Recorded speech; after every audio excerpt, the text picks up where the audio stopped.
Hi, this is Circe again with another Brat Time story. This story is about Bloater, my goldfish.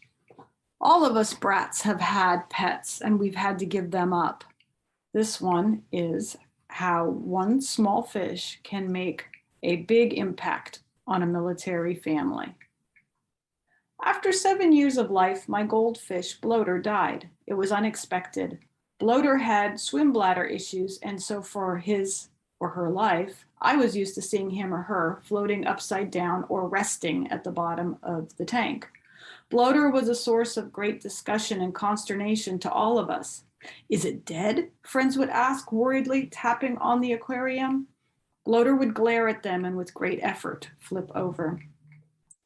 I was away an entire year working at the VA in Northampton, Massachusetts, and so I asked my husband to take care of the fish in my absence. The entire year I was away, Bill ensured both Bloater and tankmate Penny were fed and cared for.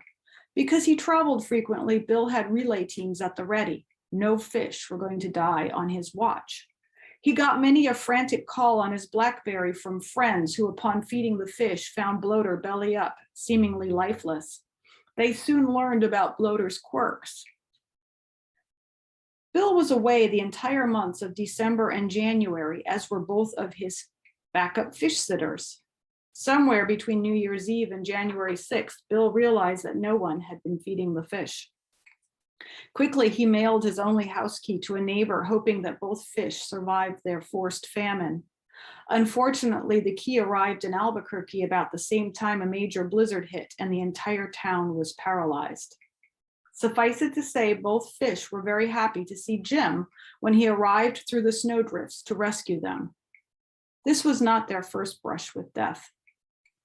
When they were about 2 years old, I decided it would be nice if they lived in a quaint 2-foot by 2-foot by 2-foot square antique fountain outside in the garden. They were still small, about an inch or so, and this was a perfect habitat. All summer long, they enjoyed nature, nibbling on their lily pad, eating little bugs that drowned in their, quote, pond, and generally enjoying the life of Riley. Fall came and went, as did an unusually warm winter. I kept an eye on my babies, monitoring their living conditions, knowing that many a goldfish spends decades out in the open water. In mid-February, we were hit by a late-night snowstorm. I woke freezing. With horror, it dawned on me that a 2 by 2 by 2-foot fountain can very easily become a 2 by 2 by 2-foot ice cube. I flung on my slippers and dashed out into the elements. Just in time. A pile of snow buried the fountain. The water was slushy. Ignoring my soaked PJs, I grabbed a cooking spoon and brushed the accumulated snow off the top. I stirred the water and was relieved that it wasn't too firm. I kept stirring until the ice was melted. I couldn't move the fountain or the fish, but I could and did cover the fountain with thick towels, hoping that that would insulate them sufficiently. It did. Now, 5 years later, I was scooping Bloater out of the 55-gallon tank, unsure what to do with the corpse. After 7 years, I felt it was unseemly to throw a family member into the trash, and at 5 inches long, the body was too big to flush. So I decided to bury Bloater under a rosemary bush. After all, I had learned in grade school how the Native Americans taught the Pilgrims to bury fish with their corn plants to ensure a good crop. So I did just that. I dug a hole, placed him or her in, and covered him or her up. 2 days later, the entire garden plot there reeked like death. I didn't want to dig Bloater up because wherever he or she was, there would be a stench. I also wasn't too keen on seeing maggots doing their thing. I decided that maybe I could mask the smell by putting some baking soda down on the soil. It didn't really help.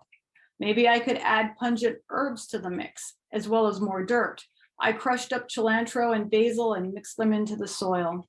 That helped for a bit, and the spices actually smelled good in the 97-degree heat, for a while. Then the garden smelled like cilantro, basil, and bad sushi.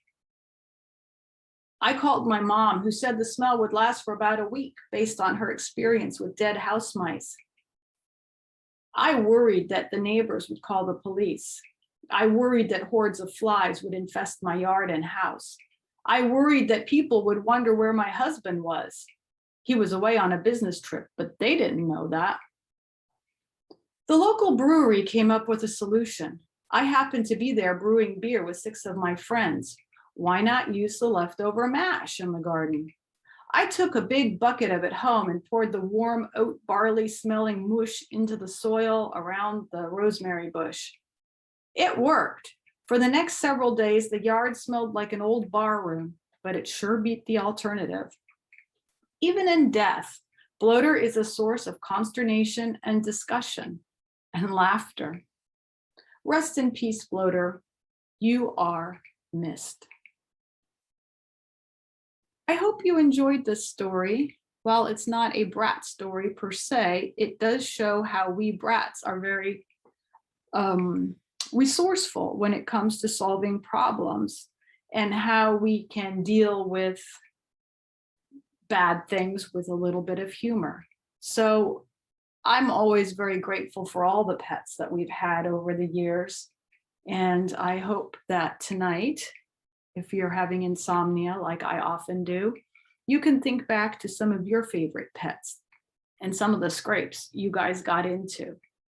So good night, sleep tight, and we'll talk soon.